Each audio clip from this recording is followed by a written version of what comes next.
अस्सलाम वालेकुम dear students.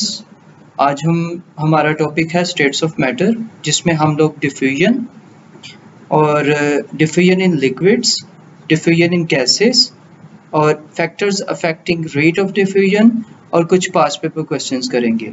Let's get started from the diffusion. Diffusion, what is diffusion? That definition is the most common definition in your past paper. Okay, spreading of the particles from higher concentration to lower concentration. Spreading up of the particles from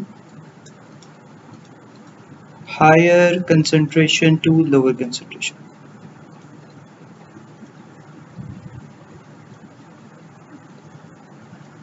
To lower concentration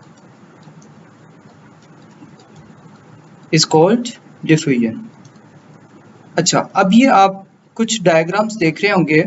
यहाँ पर ये ammonia है, ammonia और ये air के particles हैं। As you can see that कि इनकी जो मोशन है वो सारे डिफरेंट है, मतलब ये रैंडम मोशन, रैंडमली मूव कर रहे हैं।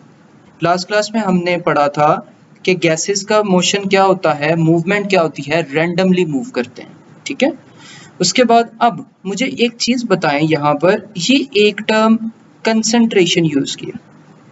What is mean by concentration? Concentration का क्या मतलब है? कंसंट्रेशन का मतलब है particles per unit volume, particles per unit volume. First diagram अगर आप देखें तो यहाँ पर पार्टिकल्स पर यूनिट वॉल्यूम ज्यादा है, मतलब ये छोटे से स्पेस में पार्टिकल्स ज्यादा हैं, वॉल्यूम कम है और पार्टिकल्स ज्यादा हैं। और सेकंड डायग्राम में अगर हम देखें तो यहाँ पर वॉल्यूम ज्यादा है और पार्टिकल स्प्रेड आउट हुए हुए हैं। ठीक है, पार्टिकल स्प्रेड आउट, जिसकी वजह से यहाँ पे हम इसको क्या कहेंगे, लोअर कंसंट्रेशन। यहाँ पर हायर कंसंट्रेशन है due to more particles per unit volume, और सेकंड में यहां पर क्या है, lower concentration of particles. Next आपके पास यहां पर डिफ्यूजन इन गैसेस। अब ये एक एक्सपेरिमेंट आप देख रहे होंगे कि यहां पर हमारे पास क्या है, एक जार है जिसके अंदर ब्रोमीन गैस है। ठीक है, ये ब्राउनिश गैस होती है, रेडिश ब्राउन इसका कलर होता है, ब्राउनिश गैस। ठीक है, और ये एयर है। अब आप मुझे बताएं कि ये कंसंट्रेशन क्या है और ये वाली कंसंट्रेशन क्या है? क्या ये हायर कंसंट्रेशन है, क्या ये हायर कंसंट्रेशन है? ऑब्वियसली जो ब्रोमीन है ये हायर कंसंट्रेशन होगी, क्योंकि यहाँ पे पार्टिकल्स पर यूनिट वॉल्यूम ज्यादा है। ठीक है, और ये लोअर कंसंट्रेशन होगी क्योंकि यहाँ पे एयर के पार्टिकल्स हैं और पार्टिकल्स फार अवे, एक दूसरे से दूर दूर हैं। ठीक है, जिसकी वजह से यहाँ पर क्या होगा, इसकी लोअर कंसंट्रेशन होगी। अब जब हम इस गैस जार को, ये गैस जार लिड को रिमूव करेंगे तो क्या होगा, ये पार्टिकल्स यूनिफॉर्मली डिस्ट्रीब्यूट हो जाएंगे इस तरह। ठीक है, तो इसका मतलब हायर कंसंट्रेशन से लोअर कंसंट्रेशन की तरफ पार्टिकल स्प्रेड आउट हुए, तो यहाँ पर ये गैस पार्टिकल्स की डिफ्यूजन होगी। अब यहाँ पर एक चीज बताएं कि यहाँ पे ये जो कलर ब्राउनिश था, ठीक है, ये यूनिफॉर्मली डिस्ट्रीब्यूट होंगे, यहाँ पे यूनिफॉर्म डिस्ट्रीब्यूशन। उसके बाद नेक्स्ट अगर आप देखें तो diffusion in liquids. Diffusion in liquids अगर आप ये देखें तो यहाँ पर ये इसका पर्पलिश कलर क्यों आया, क्योंकि इसके अंदर KMnO4 पोटेशियम मैग्नीट 7 यूज किया। ठीक है, और ये ऑक्सीडाइजिंग एजेंट है। अच्छा, ये ऑक्सीडाइजिंग एजेंट है और इसका कलर पर्पल होता है। अब ये क्या किया, हमने एक जार लिया जिसके अंदर वाटर फिल था, उसमें हमने KMnO4 पर्पल कलर का KMnO4 ऑक्सीडाइजिंग एजेंट उसमें ऐड किया। ठीक है, ऐड करने के बाद particles of KMnO4 spread out in the liquid. इस तरह लिक्विड के अंदर ये क्या हुए, स्प्रेड आउट हो गए, और जिसकी वजह से इसका कलर जो है पर्पल हो गया। इट मींस दैट यहाँ पर भी लिक्विड्स में भी डिफ्यूजन होगी। अच्छा, अब यहाँ पर एक क्वेश्चन अराइज होता है कि अगर मैं 3 डिफरेंट गैस जार्स ले लूं, ठीक है, एक जार ये हो गया, सेकंड और थर्ड वन। अच्छा, एक जार के अंदर मैं रख लेता हूं कोल्ड वाटर, एक जार के अंदर नॉर्मल वाटर, इसमें नॉर्मल वाटर है, इसमें कोल्ड वाटर रख लेते हैं, ठीक है, और इसमें हॉट वाटर। अब आप मुझे बताएं कि जब हम इसमें KMnO4 ऐड करेंगे, पोटेशियम मैग्नेट इसमें ऐड करेंगे, और इसमें भी पोटेशियम मैग्नेट ऐड करेंगे, और इसमें भी पोटेशियम मैग्नेट ऐड करेंगे, किसके अंदर डिफ्यूजन फास्टर होगी? क्या नॉर्मल वाटर में डिफ्यूजन फास्टर होगी कि हॉट वाटर में या कोल्ड वाटर में? याद रखिएगा, हॉट वाटर में डिफ्यूजन फास्टर। तो यहाँ पर फास्टर डिफ्यूजन, क्योंकि पार्टिकल्स मूव्स फास्टर। जब पार्टिकल्स मूव्स फास्टर हो रहे होते हैं तो तब डिफ्यूजन बहुत जल्दी हो जाती है। अब नॉर्मल वाटर के अंदर हॉट वाटर की निस्बत डिफ्यूजन कम होगी, बट कोल्ड वाटर से डिफ्यूजन ज्यादा होगी। यहाँ पे डिफ्यूजन जो है नॉर्मल रेट पे होगी, डिफ्यूजेस एट नॉर्मल रेट। और जब हम कोल्ड वाटर के अंदर ऐड करेंगे KMnO4, तो फिर यहां पर क्या होगा, यहां पर डिफ्यूजन वेरी लेस डिफ्यूजन होगी। ठीक है, अच्छा जी, नेक्स्ट हमारे पास आ जाता है ये एक एक्सपेरिमेंट। यहां पर हमने क्या, इसको हम ग्लास ट्यूब भी कह सकते हैं, और इसमें दोनों साइड्स को एयर टाइट कॉर्क से बंद किया हुआ। ठीक है, उसके बाद यहाँ पर एक कॉटन वूल लिया है जिसको हमने अमोनिया सोल्यूशन में डिप किया, और एक कॉटन वूल लिया जिसको हमने कंसंट्रेटेड हाइड्रोक्लोरिक एसिड में डिप किया। ठीक है, और ये रिंग फॉर्म हो रही है। यहाँ पर रिंग का मतलब है ये वाइट रिंग जो सी है ये हाइड्रोक्लोरिक एसिड एंड से क्लोजर है। ठीक है, ये रिंग का मतलब क्या हुआ कि जहां पर ये पार्टिकल्स थे हाइड्रोक्लोरिक एसिड के पार्टिकल्स, और यहाँ पर अमोनिया के पार्टिकल्स थे जो कि डिफ्यूज हुए हैं। डिफ्यूज होकर इन्होंने आपस में मिलकर क्या क्रिएट किया, अमोनिया NH3 प्लस HCl, क्या बनाएंगे, अमोनियम क्लोराइड क्रिएट करेंगे। ये अमोनियम क्लोराइड की रिंग है जो कि व्हाइट कलर की है। अब यहाँ पर 2 क्वेश्चन अराइज होते हैं कि ये जो रिंग है ये HCl के नियरर क्यों बनी है। ठीक है, ये HCl के नियरर इसलिए बनी है क्योंकि HCl के पार्टिकल्स की डिफ्यूजन क्या थी, स्लोअर, और किसके पार्टिकल्स की डिफ्यूजन ज्यादा थी, अमोनिया के पार्टिकल्स की, NH3 की, डिफ्यूजेस फास्टर। अच्छा, अब ये कैसे पता चला कि ये फास्ट हुआ है और ये स्लोअर हुआ है? एक चीज याद रखिएगा, जब पार्टिकल्स ज्यादा डिस्टेंस, तो इसका मतलब पार्टिकल्स ज्यादा डिस्टेंस कवर करेंगे तो डिफ्यूजन फास्टर होगी। When particles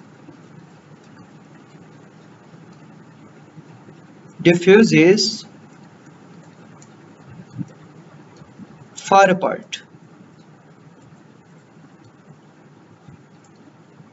fastly। ठीक है, तो फिर हमारे पास क्या हुआ, डिफ्यूजन फास्टर होगी। तो यहाँ पर डिफ्यूजन कम थी, इसकी वजह से ये जो रिंग फॉर्म हुई है वो हाइड्रोक्लोरिक एसिड के बिल्कुल नियरर फॉर्म हुई है। Next, factors affecting rate of diffusion. दो फैक्टर्स हैं, पहला फैक्टर है टेम्परेचर और दूसरा फैक्टर है atomic mass.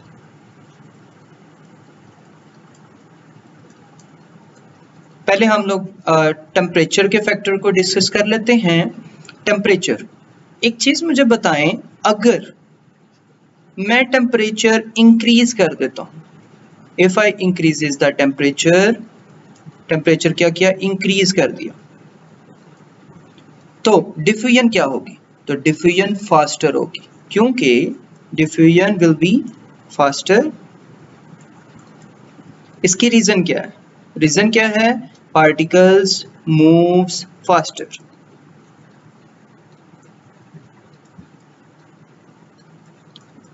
Second reason, particles moves faster and volume, volume पे क्या इफेक्ट होगा, volume of the particles increases।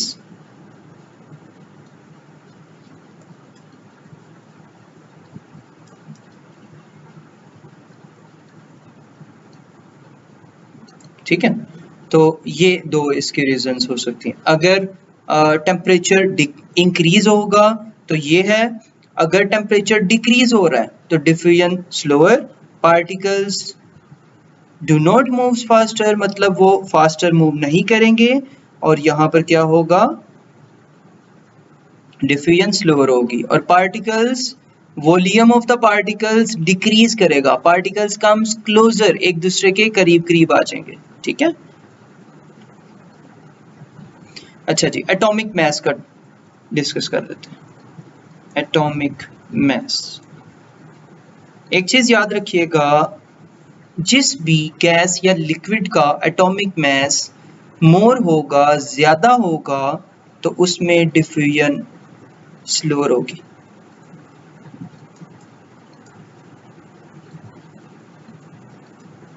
क्योंकि पार्टिकल्स जो हैं वो डिफ्यूज स्लोअर होंगे, ठीक है, उनकी स्पीड नहीं होगी, और volume of the particles increase भी नहीं करेगा। ठीक है, तो डिफ्यूजन स्लोअर होगी। अच्छा जी, आगे हमारे पास ये एक पास पेपर क्वेश्चन आ जाता है, इसको रीड करें तो ये एक रिएक्शन है, यहाँ पे वही सेम ट्यूबली है, यहाँ पे अमोनिया सॉल्यूशन में डिप किया है और यहाँ पर हाइड्रोक्लोरिक एसिड में डिप किया, बनना वही है, अमोनियम क्लोराइड फॉर्म हो रहा है। ठीक है, तो अब आप मुझे एक चीज बताएं, यहाँ पर सिमिलर वही है कि इसके पार्टिकल्स जो थे उन्होंने डिस्टेंस कम कवर किया। ठीक है, उसके बाद इसके पार्टिकल्स जो अमोनिया के पार्टिकल्स थे उन्होंने डिस्टेंस ज्यादा कवर किया, तो इसका मतलब यहाँ पर डिफ्यूजन ज्यादा हुई है। अब क्वेश्चन पढ़ें, explain how the mean speed of ammonia molecules compares with the mean speed of hydrogen chloride molecule.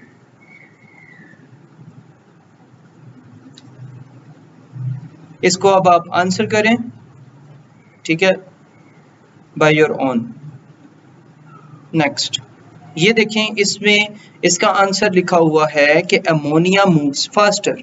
Obviously ammonia जो है उसने डिस्टेंस ज्यादा कवर किया था, तो इसका मतलब वो डिफ्यूज फास्टर है।